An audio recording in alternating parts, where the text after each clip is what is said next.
بحار الانوار میں مروی ہے کہ اقتدار عمر فاروق کے زمانے میں ایک کافر قیدی لایا گیا۔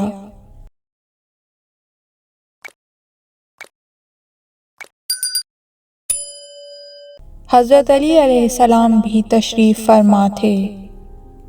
حضرت عمر نے اسے اسلام قبول کرنے کو کہا، اس نے انکار کر دیا۔ حضرت عمر نے حکم دیا اسے قتل کر دو۔ اس قیدی نے کہا میں پیاسا ہوں، مجھے پانی پی لینے دو، پھر قتل کر دینا۔ اس کے لیے پانی لایا گیا۔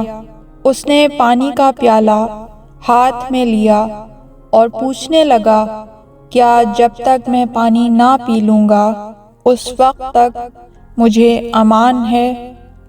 حضرت عمر نے کہا ہاں تجھے امان ہے۔ اس نے پانی کا پیالہ زمین پر انڈیل دیا۔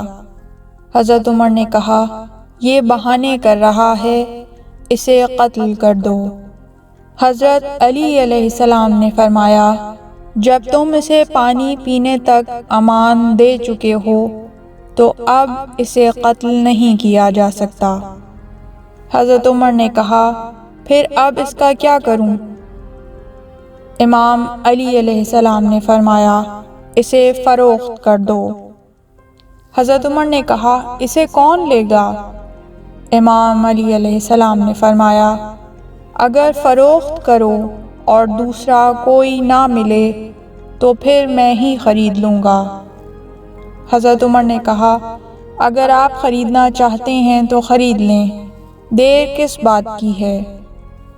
امام نے پیسے دیے، اسے خریدا، اس کے ہاتھ سے خالی پیالہ لیا اور زمین پر بیٹھ کر فرمایا اے زمین ہمیں اپنا پانی واپس کر دے۔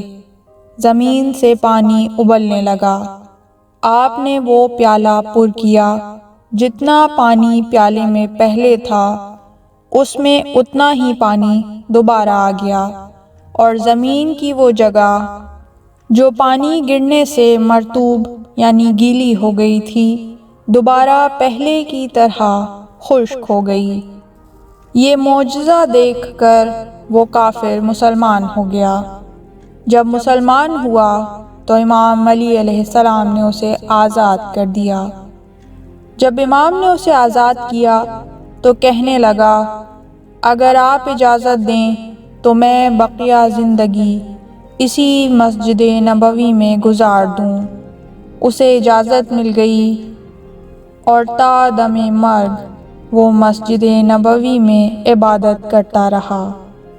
اللہم صلی علی محمد وآل محمد۔ پروردگار رحمتیں نازل فرما محمد اور ان کی پاک آل پر۔ ہزاروں کروڑوں درود و سلام۔ پروردگار اپنی 12ویں حجت کو اذن ظہور عطا فرما۔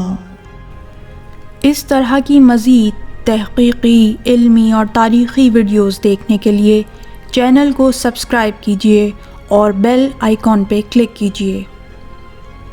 ویڈیو کو لائک کریں اور کامنٹس کے ذریعے بتائیے کہ آپ کو ویڈیو کیسی لگی۔ اگلی ویڈیو تک کے لیے خدا نگہدار۔